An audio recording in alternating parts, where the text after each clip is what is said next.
ginamit sa kabuuan ng kasuotan na hango sa alab ng mga kaputok bilang fireworks capital ng Pilipinas. Matutunghayan sa harap ang mga puting burga na wari ay barko ng singkaban, samantalang ang mga botones ay kapis.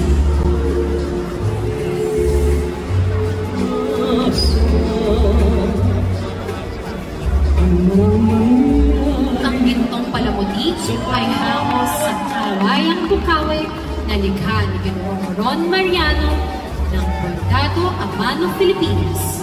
Magsisisi sa ngalan ng pag-ibig ay minamahal.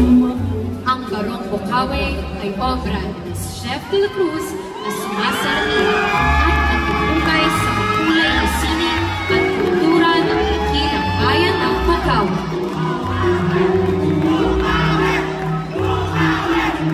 Muli, Hari ng Bukawi, Earl P. Abduhan.